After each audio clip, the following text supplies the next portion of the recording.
Got 8 random questions here. You get 3 rolls on the tower, and whatever you roll, that is what we start with. Perfect. So first roll, up here. Oh, shit, sorry. Everybody does it. I would have done it before Ladies' Night. Yep. Oh, this is a nice one to start with. This is just bucket list. Can you give me one thing that still remains on your acting bucket list? Oh, my goodness. So I think so many. I would like to write something and be in it. Ooh. I've done that with a short film, but I'd like to do that for a feature. I tried to find the short film. I know it's not online It's not yet. online. I need to put it on. Well, I tried real hard. I know. I can send you a link. Okay. Yeah. I'd love to see it. Do you have release plans for it? So, yes and no. I went to one of the festivals I really wanted to go to. And then since I've been filming, I haven't really applied for others because I can't attend. But yes, I will release it at some point. I like hearing that. Remind me the name of it. It's called the Mega Gulper 3000. Okay. Which is a Hoover head. I just want to make sure everyone's aware. Yeah. Fascinated. I'm very curious to see it. But I always say Ladies' Night is a manifestation space. So if you want to do more of that, you say it here and it will happen. I love it. All right. Second roll. Perfect. All right, go on. This is my favorite question now. Okay. This topic is called Scream, and if the topic is Scream, I can only be asking you one question. What's your favorite scary movie? Okay. My imagination is so wild that if I watch a scary movie, it will be in my brain for the next probably the next century and ruining my sleep. Oh no. So I try and watch scary films, but I'm not the biggest scary film watcher, if I'm honest. But what has been my favorite? Or even one that you've watched most recently that, I don't know, inspired you creatively. Yeah, okay. Well, I think Midsummer I loved. I think that was pretty phenomenal. How you're like, they'll burrow their way into your brain and they'll stick with you, and then you name one of the more disturbing movies of recent years. Yeah. Well, that was excellent. I thought the acting was excellent, so yeah. It is a good call. I don't know how you feel about body horror, but I highly recommend seeing Together, which comes out this weekend. Yes, I've seen the trailer for it, and I think I'm up for that. I'm very into any kind of horror movie that has something to say, and I think the combination of body horror and codependent relationships is a very interesting pairing. That does sound fascinating. Highly recommend. Okay. All right. Third roll. That will be my next watch. Third and final roll. We've you get another one. What's my other The Dice favorite? Tower wants to make you like horror movies. Number 8. Oh, this is a fun one. This is one of my newer favorite questions. What is a seemingly small everyday thing that human beings do that is the most difficult to replicate on set as an actor? Oh my gosh. In terms of like performance or like day-to-day activity? The examples I always give are things like fake sneezing, fake waking up, fake driving. Oh, I think it's very hard to act drunk effectively. I think when it's done well, you really notice it's done well. And actually, I think shout out to Rory in our show because he does drunk acting very well. Murta, he's Murta in the show. So he gets a special shout out for that because I noticed that and I went, well done. It's not easy. I've heard that answer quite a few times. Have you really? I have, yes. Because it looks hammy. You can make it look all sort of, I don't know, it can be very overdone. Some of the examples that I've gotten recently that fascinate me are that one. And also, someone was recently telling me about playing a character who's lying with purpose. Yeah. Like lying in order to get someone else to do something that they want, but also being well aware of their actual truth, where you're playing like multiple layers of a character in the same moment. And that truly scrambled my brain. 100%. I've actually got that on the show. And I have this whole season, because we're on season 2 now, I've been talking to the director about it and saying, look, how good is she at lying? Because when you read a script, it will say, she says this, but she means this. And, you know, there's furtive glances and private moments. But when you're actually doing it, it's very hard, if you're not meant to be a good liar, to lie without the audience going, well, that character would, of course, know. So, yes, that is Yeah. Have you started filming season 2 already? Yeah, we're in like a month and a half in. So you filmed some of season 2, took a break to celebrate season 1 at Comic-Con, and now I'm assuming you're jumping right back into it. Tuesday's the next day of filming. I have to imagine that's one of the best ways to go into filming more of your show is getting all that love in a place like San Diego Comic-Con and then having like that wind in your sails as you make more. 100%. It's also, you sometimes, I think, when you're filming, feel like it will never come out. And because we've done 1 and 2, in my mind, I'm like, I might just be filming this up in Scotland forever. No one will ever see it. And you are in a lovely bubble, and that means you can do, I think, your best work because you're so relaxed and it's not out in the world yet. You haven't kind of exposed the world to it yet. But the Comic-Con was such a warm reception that it's definitely bolstered spirits more than anything. I get that. I always feel that way about these interviews. Like I make them in a vacuum and then like poof, they're gone. But then someone will tell me, I watched that. I'm like, oh, you actually saw it. It 100%. exists. I swear many people will see this. Don't worry. No, but I'm always surprised people have watched anything of mine, which is like, you're always like, oh, wow, that's great. Thank you. Thank you for watching. People have watched a lot of your work. Hello, everyone. Welcome back to Collider Ladies Night. So excited to welcome Hermione Corfield to the studio. Thank you so much. I feel like I've been waiting for this day for a few years now, since I first met you for Sea Fever. I know. Well, I've been a fan of Ladies Night since. I want to know the movie you saw, the performance you saw, the personal experience you had, whatever it may be that first made you say to yourself, I absolutely have to be an actor. Oh my goodness.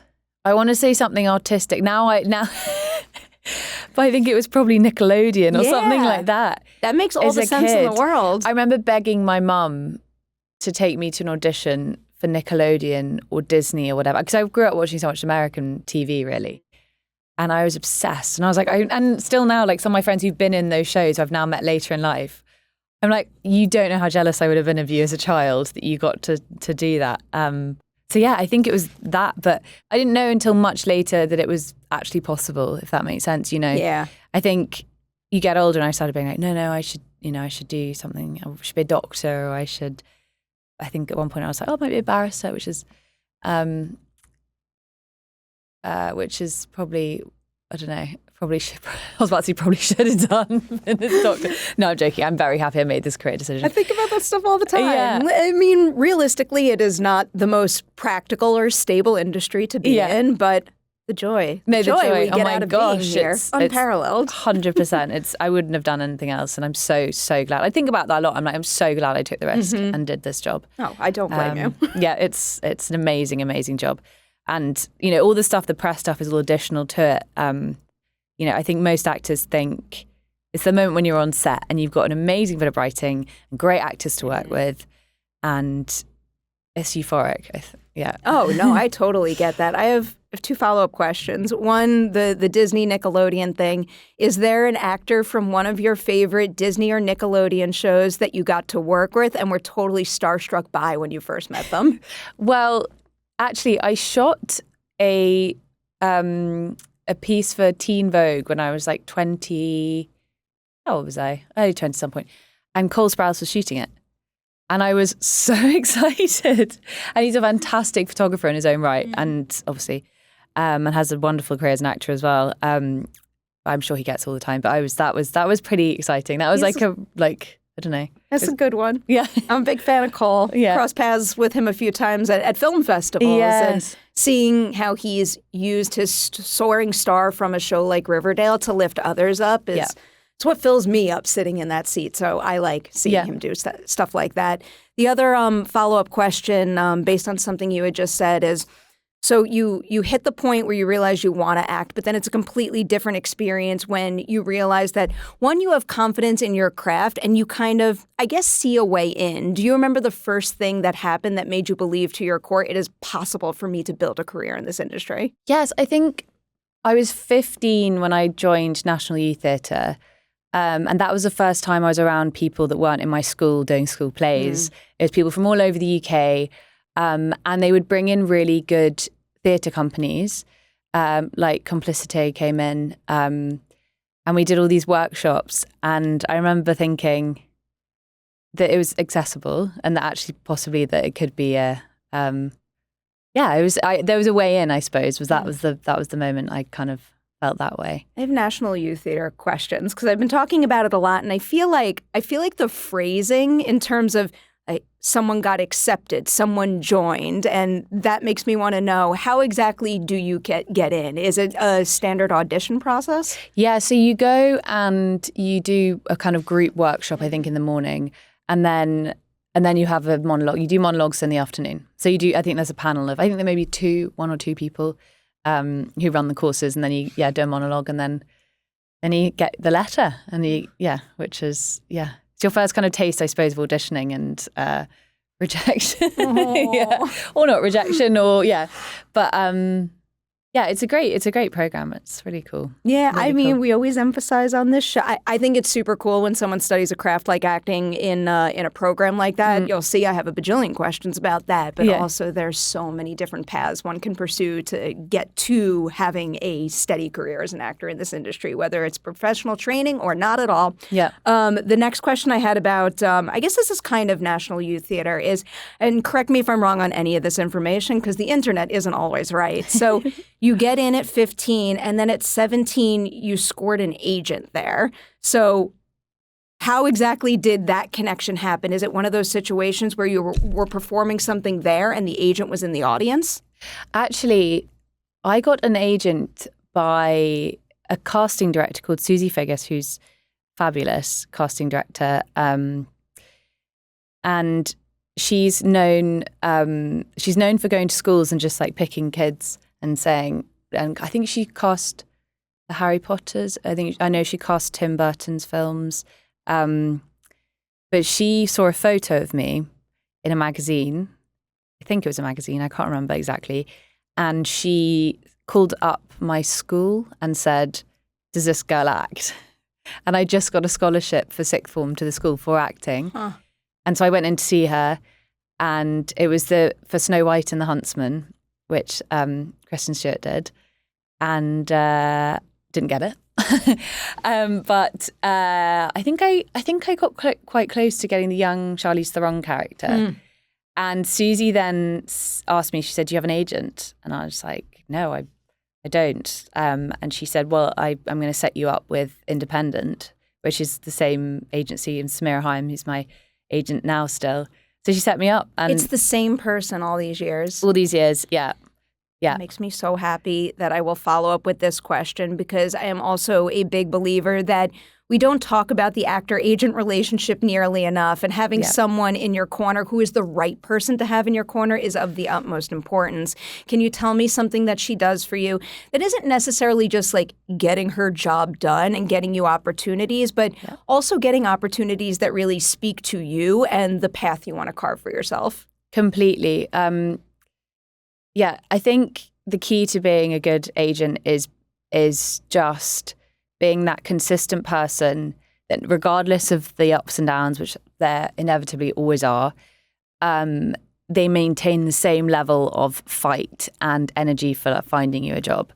And honesty as well. I love honesty. I love directness. That's the way to my heart. And she's absolutely all those things. I'm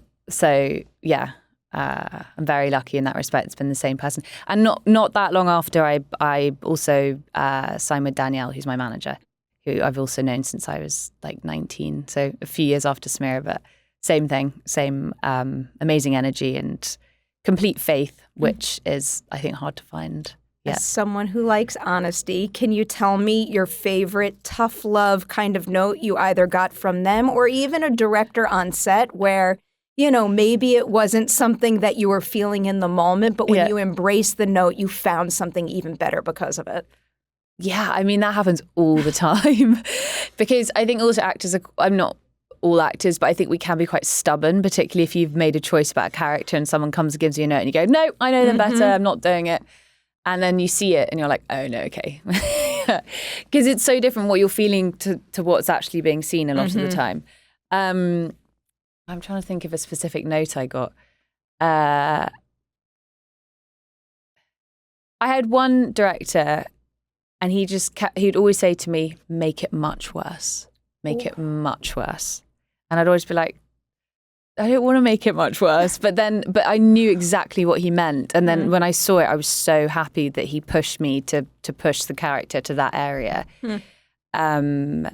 And yeah, I think that was really helpful. Oh, that's something else. But I definitely fought back at the time for a good few minutes and then gave in and was like, oh, you are right. Yeah, I mean, that's the beauty of the type of work you do, that it's all a collaboration, and someone else will see something in a corner that you're not looking in, and before you know it, you'll find something new in the performance. Totally. Somewhat going back to what we were talking about with like your agent and manager and picking opportunities, and this question came from another interview I read of yours where I think it was Rosamund Pike that said this particular thing. In that interview, you mentioned it's not the things you say yes to, it's the things you say no to. And I love asking this because especially when someone's first starting out in this industry, there can be a pressure to, take everything because you do want more opportunities, but you also want to make sure you're taking things that speak to you and show the industry what is most important to you. So I'm going to make this a big convoluted two-part question.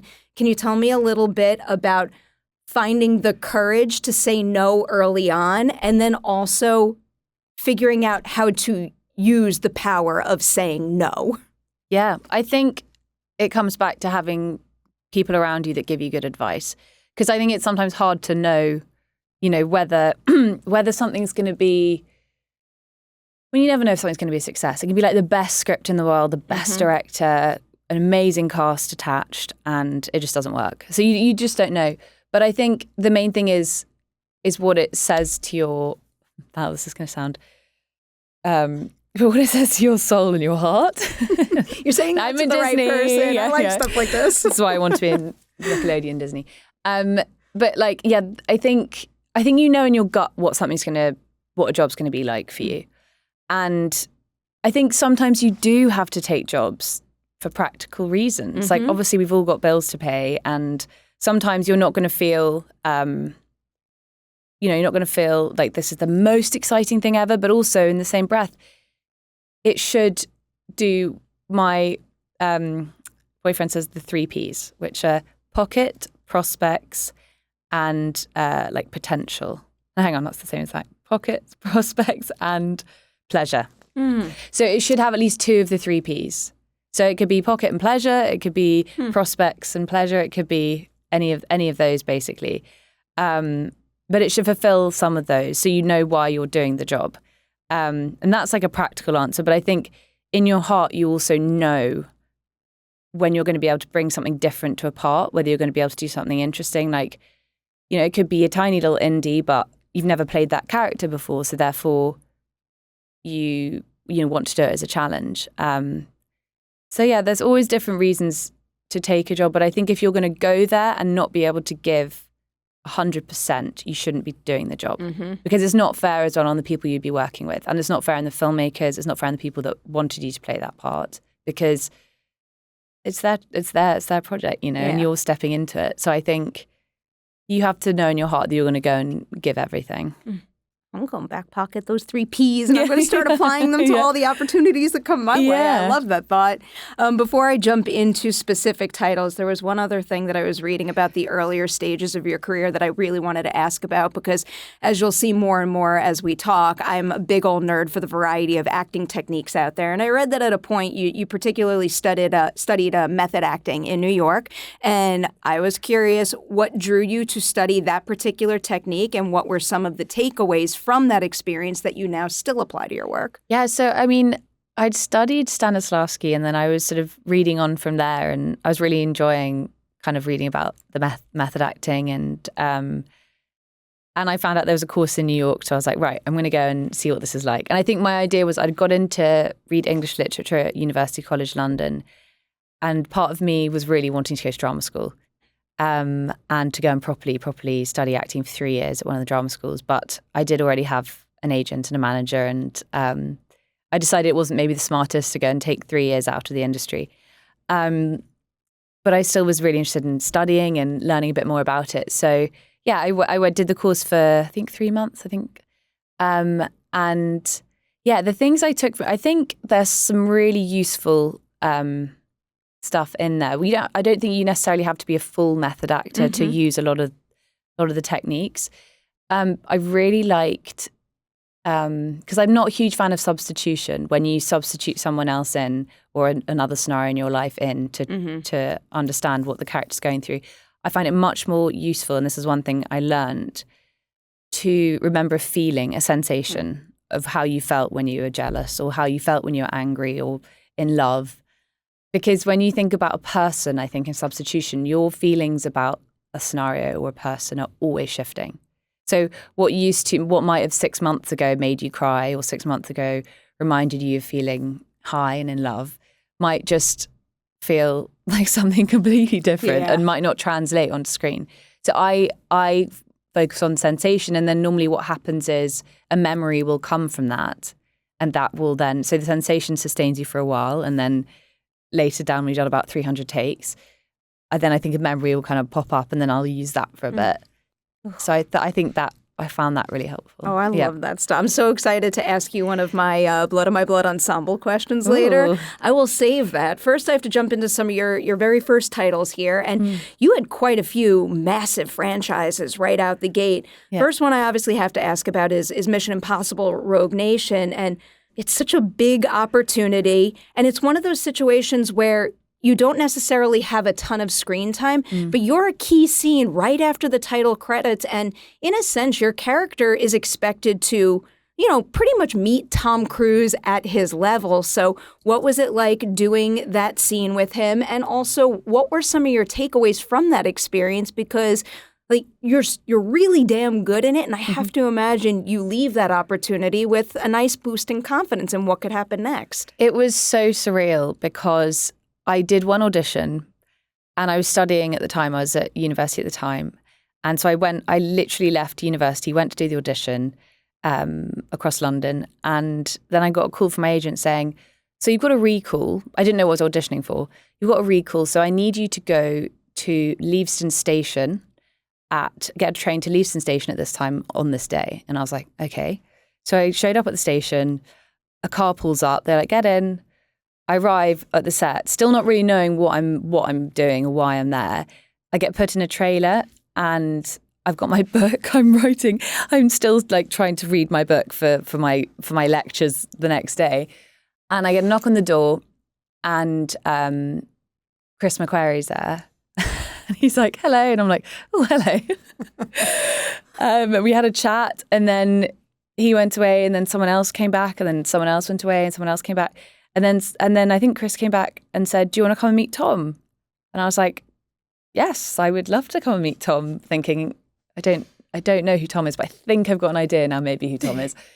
And when walked around the corner and there was a coffee truck and he was having coffee and he was like, hi, nice to meet you. And then I spent the day on the set just hanging out. And then I left and my agent called, was like, what happened? Did you get the job? Did you do the scenes? And I was like, I don't know.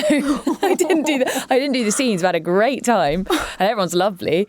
And I got the part. So that was really cool. And it's such a good experience. I mean, my goodness, loved working with everyone on that. I mean, I was there for sort of 3 days or 2 days. I can't remember how long. I'll bring this up on another franchise title, but it's such a cool small scene where you come in with so much authority that it's hard to take your eyes off of you and not want to experience more of that character's experience and internal world, if that makes any sense. I would watch a whole prequel with her. Oh, thanks. I'll do it.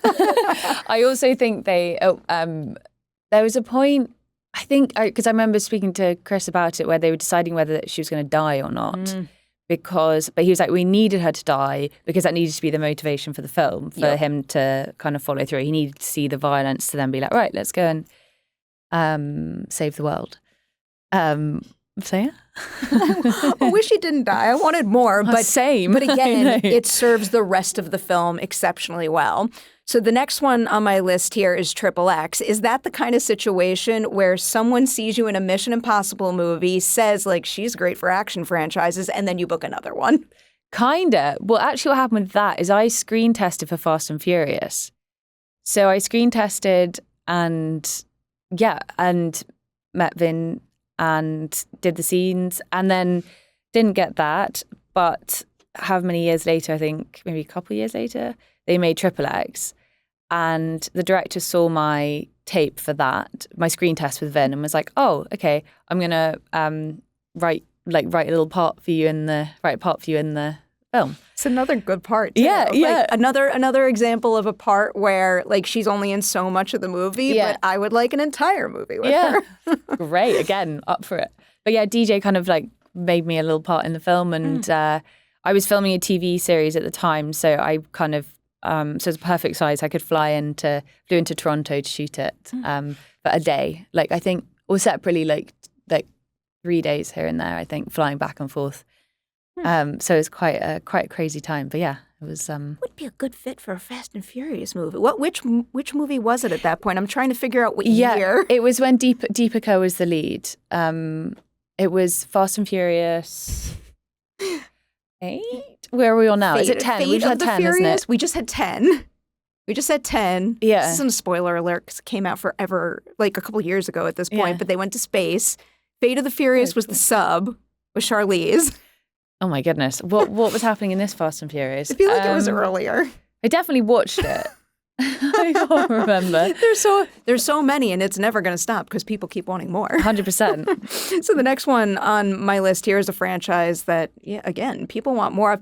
And it's another thing where I think you're in the movie for less than a minute. And I hope you know how much. I wrote 30 seconds. I feel like someone has a more precise count, but like your role in Star Wars: The Last Jedi has spawned like a lot of think pieces and videos. Yeah, I mean, I've read my whole backstory. I got sent a whole backstory of the character. I've got my dolls. I've got Lego figures. I mean, I was like, yeah, it was pretty wild. Did you get all of that backstory before you filmed, or is that coming from the enthusiasm from fans and also her involvement in the games, I guess? Exactly. No, that came after. So I didn't. Yeah, it was also again so secretive. Like it was a sort of like turn up on set, you get given your lines are just like redacted. It's all very very top secret. So I didn't know a huge amount about the character. That's wild. But yeah, Ryan helped me out a bit, and he was fantastic. So you don't know much about your character when you book the role. What then happens when you get to set and someone's like, you're playing an A-wing pilot, go? Well, I found out when I was in my costume fitting. So I got into my costume fitting and I was like, shit, am I a pilot? And they were like, yeah. I was like, okay, that's cool. The cool thing too is that, I feel like we don't really see many female pilots in Star Wars that are also the leader of their own squadron. And I think that really meant a lot to a lot of people out there. Yes, I think so. Yeah, I was thrilled. I just got to stop dying, I was going to say, what is this? People want me dead. I don't know what to say. I love that movie. I'm not a fan of the way your character went out. Yeah. I want to squeeze in this one question, actually, before I veer into Blood of My Blood.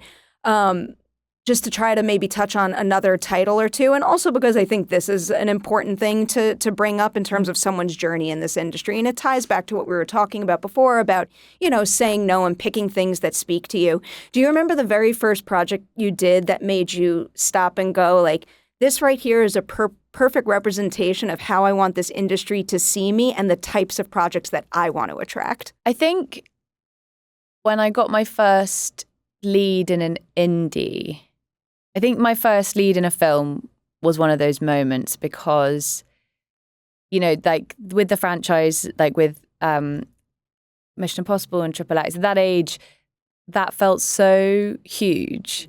It's kind of hard to get your head around, and those productions are so massive. And once I did Rust Creek, which was like a indie we shot in Kentucky with Jen McGowan, who's a wonderful director. And that was the first time I felt very close to a project because I'd started on these huge things, playing smaller roles. And that was the first time I felt very close to it, very close to the creative process. I was on camera, I think I was in every frame or every other, I don't know how many frames, but in a lot of frames. And that was the first time I was like, oh my goodness, I want to be able to lead films and be able to understand the mechanics of what's going on with the filmmaking and be close to the like beating heart of it all, which I'm sure you are if you're a lead in the big things as well. But yeah, when you're kind of dipping in and out, you feel a little bit further away. And I think that was the moment of like, right, this is what I want to be doing. Clearly, I love a big franchise movie. I have so much fun with all of those, but I'm so into when a set has like a film school kind of feel too, when the lead is very close to it, but also you could feel that same level of closeness with every single member of the ensemble, the crew, like you're all in it together because like you believe in a specific idea. Yeah, and everyone's there for the right reasons. You know, everyone's there because they love making films, which is quite a special thing. I love it. I love it. You got a special thing going with Outlander, Blood on My Blood. I'm so happy you're here today because that interview at Comic-Con was so fast and that group was so big and I was so scared. I knew you before. I didn't know anybody else. I was trying to remember everybody's name, their character names, who they're connected to in the main series when I've only watched the first 2 seasons. I have to catch up, though. Yeah, we're quite a squad. It's quite a big old squad. A lot of energy as well. I am... Part of me wants to, because I've heard from many people, like I would love the main series in its entirety, but I'm kind of curious to see how my experience will differ if I watch all of yours first and then follow it chronologically and just go straight into the next. Why not? I don't know. Why not? Technically, we come first. I mean, that makes all the sense in the world, so maybe I will roll with it. I wanted to follow up on what you were telling me about finding your character, and correct me if I'm paraphrasing any of this wrong. But we were talking a little bit about how, of course, children are not carbon copies of their parents, but about what you could be leaning on in Katrina's performance with your own. And you were saying that when you're playing a character where you're going off somebody else slightly, in a sense, you're going to want to find the core of their character first and then pinpoint the similarities that you want to draw from. So 2-part question, what did you identify as the core of Claire? And then can you also tell me some specific similarities that we could see coming through your own performance? Yes. So I think they're both extremely intelligent. And there's like a resourcefulness and a sort of fighting survivor spirit, which was really fun to play. And they're both romantic. I almost think that Julia has a softer side, even softer side, perhaps. She's quite like a lonely woman at the beginning. She's got a real loneliness, which was really fun to explore because once she meets Henry, there's a lightness to her, which I think I tried to bring, you know,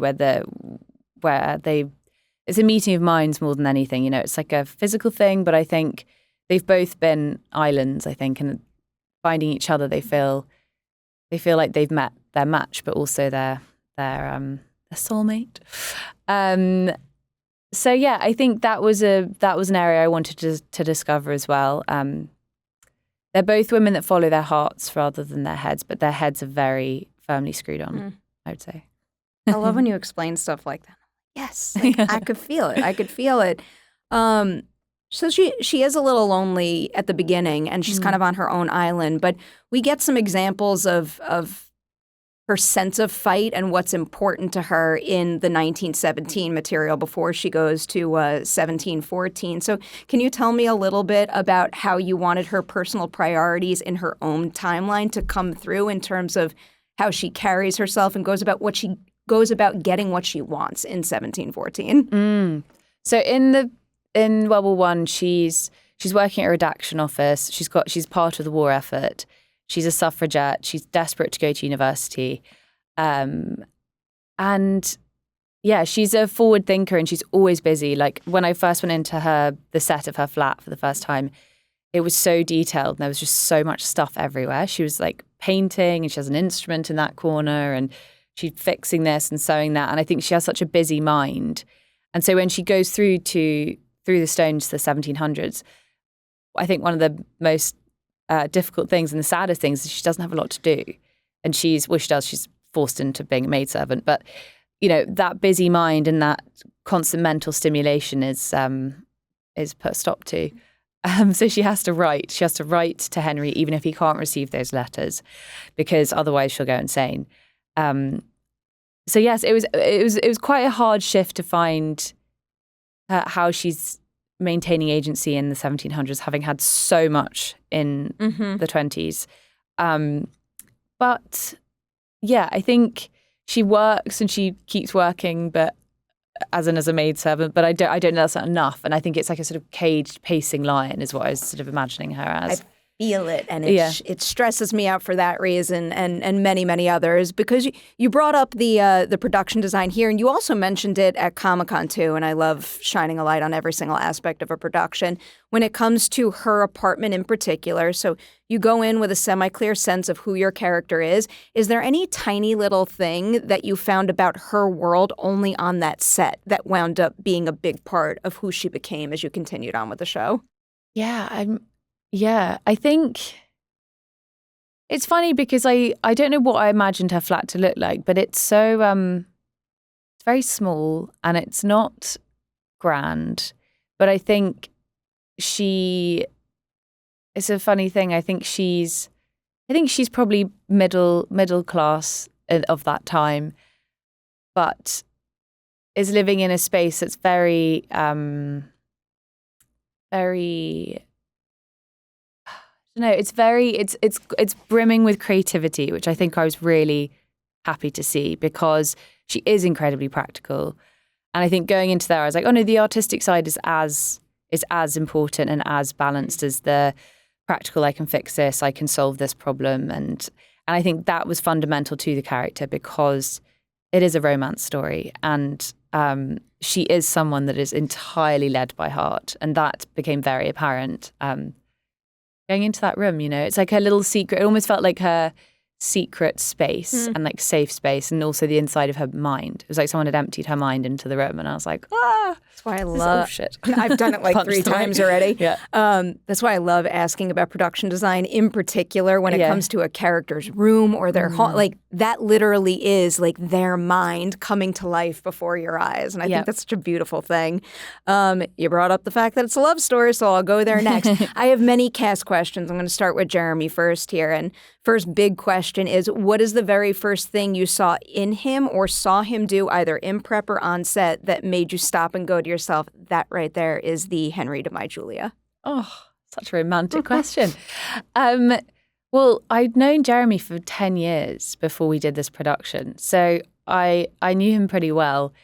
But I think what we found when we were doing the scenes was the lightness, because there's so many terrible things that happen to the both of them that we were saying we cannot have it so it's always doom and gloom or even not too intense between us. There has to be a lightness and I think we did a scene where I'm talking about being pregnant with Claire, and I think I can say that because we know yes, that free and we clear. know I do have Claire. We know that. And also, just in case anybody did not realize, even though it's going to be written everywhere, episodes 1 and 2 are fair game. They're out and about. Everyone should have watched them by now.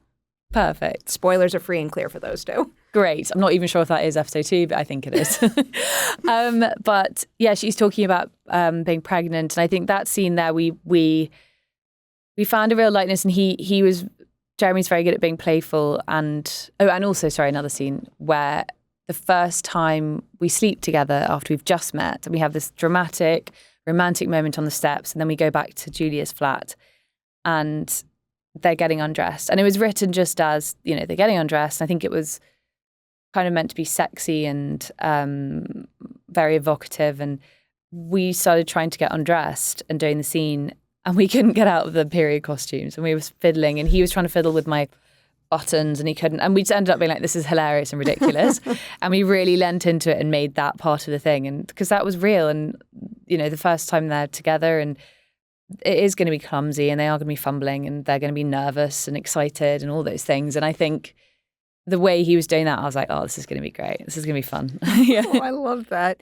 I want to ask you about your counterparts here, specifically Harriet and Jamie, just for fun. Yeah. Do you remember the first thing you saw them do on this set that made you stop and go, like, you two are the perfect pairing for those roles, and you are on fire bringing this relationship to screen? Well, I very rarely get to see them together because our storylines are so separate. Yeah. So Jamie and I have a bit of overlap, which is really fun, and I think our dynamic's quite sibling-esque. It's great.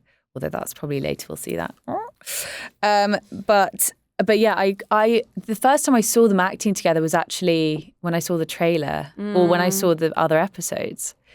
And that was pretty special. There's a bit in the trailer where he puts his hand on her waist and she looks at him and I was like, oh my gosh. The way she looked at him, I was like, oh yeah, I'd buy it. I needed that question to pave the way to this one because, again, I was talking about this with them at Comic-Con because at that point I had only seen episode 1 and not episode 2. Yeah. We were talking a lot about the challenges of playing love at first sight. And with you two, I can break it down in different ways. And first, I'll focus on having that come through in the letters.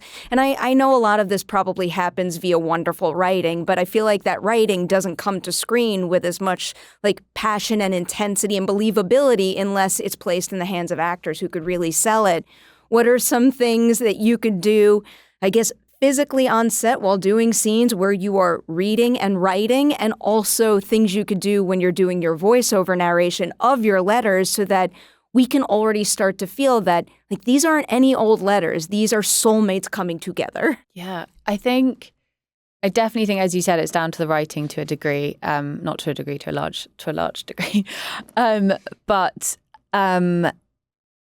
I think there has to be a longing in the letters, you know. I think it's a way of Julia organising her thoughts and desperately speaking to someone, desperately reaching out for Henry and for Claire. You know, I think she's heartbroken. I think that not being separated from her child is the worst thing imaginable. She has no idea where she is, and that's at the core of it. So I think it was finding, you know, the intention behind the words and trying to lean into it as much as possible.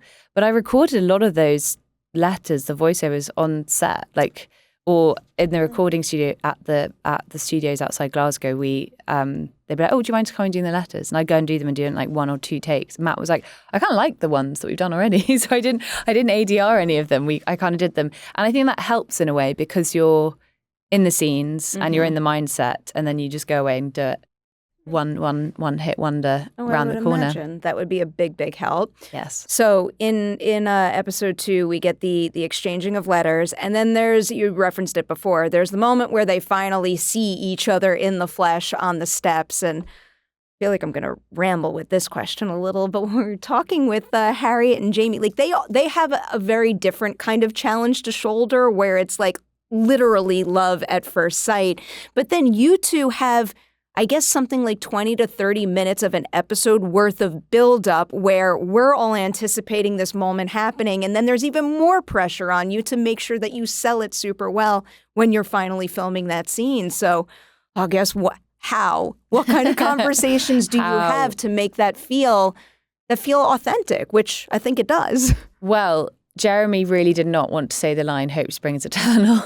He was worried that it wouldn't make sense that they would recognize each other from one line of their letters. Listen, if I had read that on the page, I would have had the same exact thought, 100%. But I didn't read it on the page. I saw you two do it, and you made me believe it. 100%, and it totally worked. And we both walked away being like, "Wow, that was great." And Matt was like, "Jeremy, come on," and you know, Jeremy did it, and he sold that line like a pro. And yeah, I think it was they sense each other. You know, they know each other. They've been writing each other, but I think they've got the essence. They know the essence of the other person, and I think they just sense it.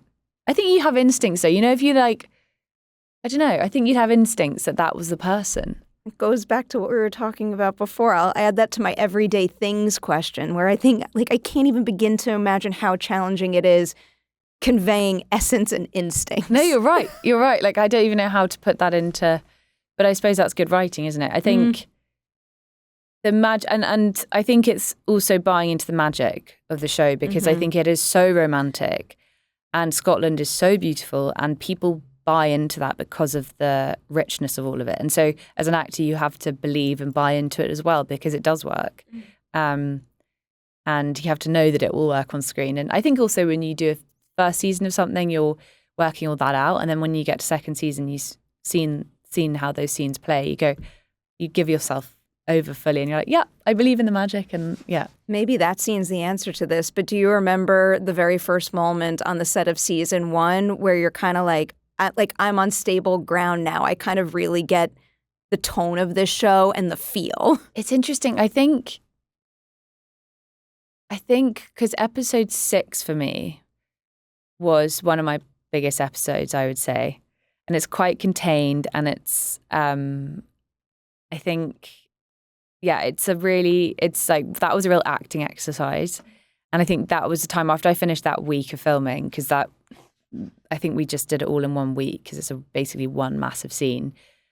I got to the end of that week and I went, oh, I feel like I've really left it all on the floor. And I think that like settled me into it. Because I think when you have something like a really, something that's got a real rich acting exercise piece, then I think once you've done it, you feel a sense of satisfaction. You're like, woohoo, I've done it. Now I'm counting down the seconds until I can watch that. That sounds like something else. Going back to episode 2, here's a particular scene that I wanted to touch on.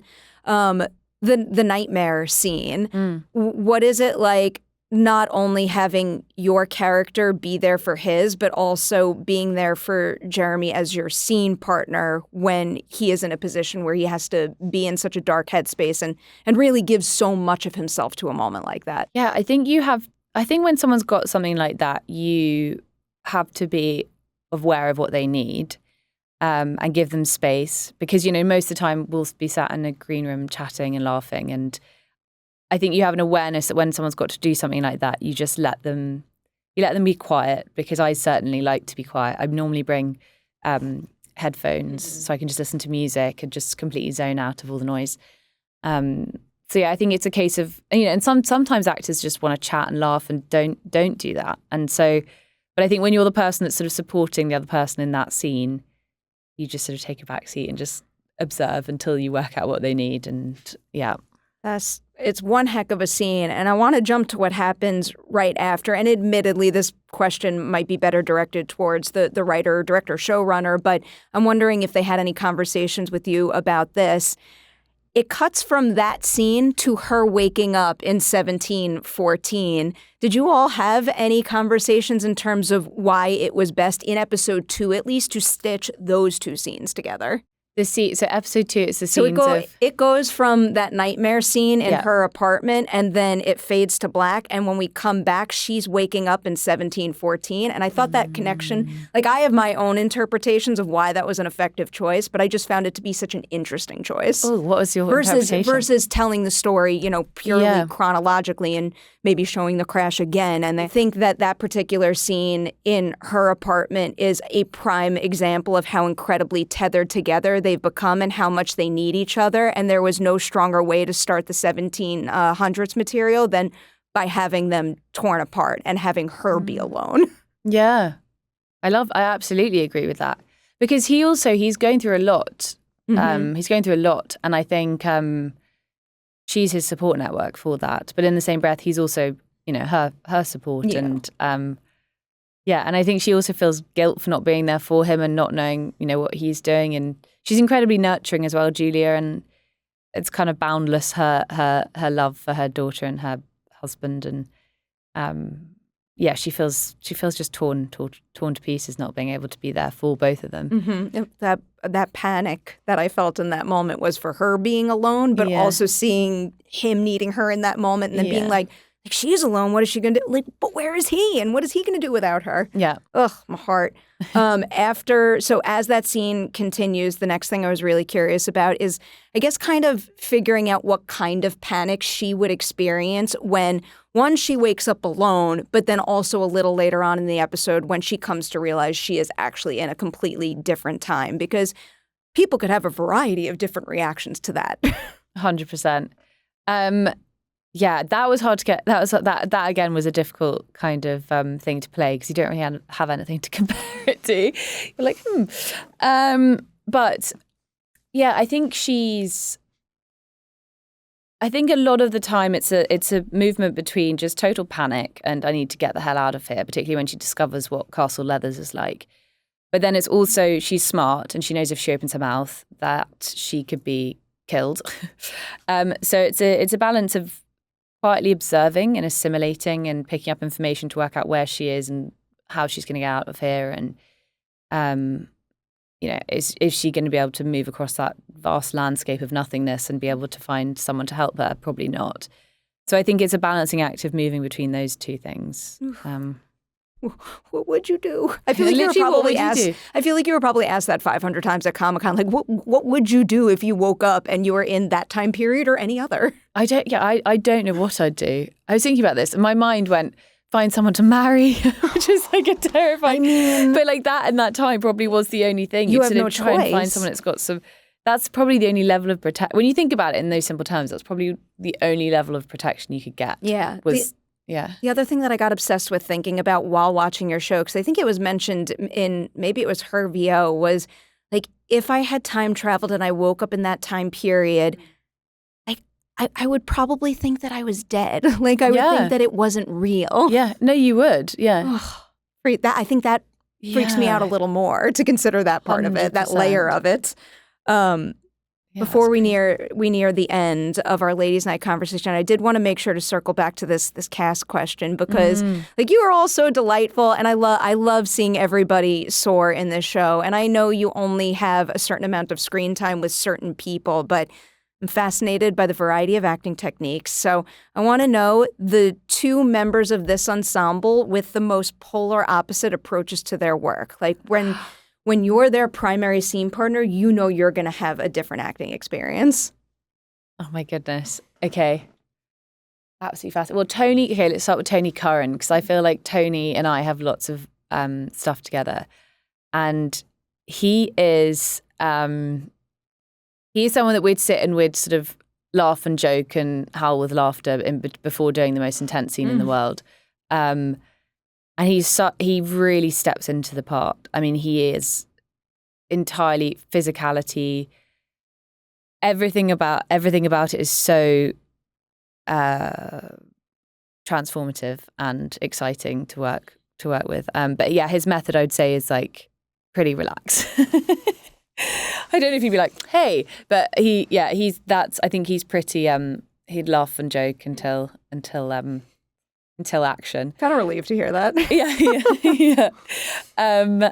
And oh gosh, but I'm trying to think who's the polar opposite of that, because I don't think of anyone who's particularly. No one on the cast really needs their space. I wouldn't say, unless we're doing a scene where, you have to sob, which I definitely remove myself and need my space. But I can't think of a single actor on this who is in any way quiet. I think everyone's got massive mouths. I don't know. I kind of got that vibe. Yeah. There's a lot of energy in the room the other day that made me very happy. Yeah. Yes. I have a feeling I know the answer to this particular question based on what you were saying before. But to tease what's to come in season 1, is there a single episode of season 1 that you are most looking forward to fans getting to see? And can you tease why? Okay. I think the finale, because when you get to season 2, ooh, and you're like, bring it I said on, 1. But when you get to season 2, it will throw everything you think you know about the end of the series. Like the end of the series, or the end of your season? So the end of Okay, the end of this season. So at the end of season 1. You'll think something's about to happen for Henry and Julia. And then you get to the beginning of season 2 and that is all turned on its head. And so I'm excited for that reaction, but that's a long way off because that's season 1 to 2. Admittedly a long way off, and I don't want to spoil anything, but just to build on that from your perspective as an actor, can you maybe tell me something that you learned making season 1, a new skill or approach to playing this character that has served you well thus far shooting season 2? A new tool you are able to use based on what you learned making season 1? Is that like an acting question? Question. Okay. I don't want to spoil it. I know, that was a very good tease, so I'm not going to push any more in that department. Okay. An acting skill. Actually, episode 6 I mentioned earlier, I really learned how to use my voice in different ways. Ooh. Which sounds weird. I'm so curious now, even more so. I think, because it was quite was quite a hard week of filming, but I really had to start using my voice in quite a I learned to use my voice in different ways and to make sure I protect my voice, because I think with stage sometimes you have to really watch out for that, and film sometimes you can be a little more you should still look after your voice, but it's like a different skill set. And yeah, for this episode I felt like I revisited voice work. Ooh, interesting. I can't wait to get to that. That was so cryptic, you'd never guess what this is. Probably not. I have a guess, but I'm not going to blurt it out loud right now just because I wouldn't want to ruin it for everybody. But I'll ask you after. Perfect. We have hit the final question of Collider Ladies Night, and every single episode ends with this question. In film and television, we give each other awards. That is great. We should keep on doing that. But I find that nobody in this business tells themselves good job as much as they should. So I want to know something you accomplished making Outlander Blood of My Blood Season 1 that you're always going to be able to look back on and say, you know what, I'm really proud of what I did there. Oh gosh. You're right, we don't do this. The amount of times I've gotten this reaction. And I feel like that reaction just ups the necessity of continuing to ask it. I 100%. Ask it because I need it too. I tell you what, this series, which I think happens more so with American TV, because I think it's the first time I've done American TV. Like, I've done lots of film, but it's the first American TV series I've done. I would say the skill of getting scripts for the next block while you're filming the block before was something I'd never done before. And you're filming episodes 1, 2, 3 or 1, 2, and then you get 3, 4, and you're rehearsing and you're working out those scenes, and you're doing all the script work while you're still shooting. And I was proud of handling all of that and juggling all of that and still knowing my lines. I get it. I get it. It's not easy. Based on what I saw thus far. And I said this during the Comic-Con interview, but I'll repeat it again here because I think it's really important. The fact that I have only seen the smallest amount of the main series, and I was so incredibly hooked, and I also understood the weight of what was happening immediately right out the gate with your show. That's one heck of an accomplishment, and I feel like every evolving franchise should be able to do that so that you honor the longtime fans, but you're also building the fan base every single step of the way. Now I'm blabbing, but and also making newcomers feel welcome, if that makes sense. I feel like a lot of times when a franchise focus narrows and narrows and narrows, it can make you feel like you can't love it as much as other people can. And there's something about the way you're telling the story that like immediately made me feel like I was a worthy part of that fan base, if that makes much sense. 100%. And that's so good to hear, because it is meant to be accessible to everyone, and for you to be able to jump into the story and fall in love with the characters without any prior knowledge or intel. Huge congratulations on that and everything. Now I can't wait to see episode 6 and the finale and everything to come. I'm so happy you guys are making season 2 already. I'm going to say congrats on everything you've accomplished on Blood of My Blood season 1, everything coming your way in the future. I can already tell I'm going to need you to come back, so I'm going to need to talk about the end of this season. I'll always come back.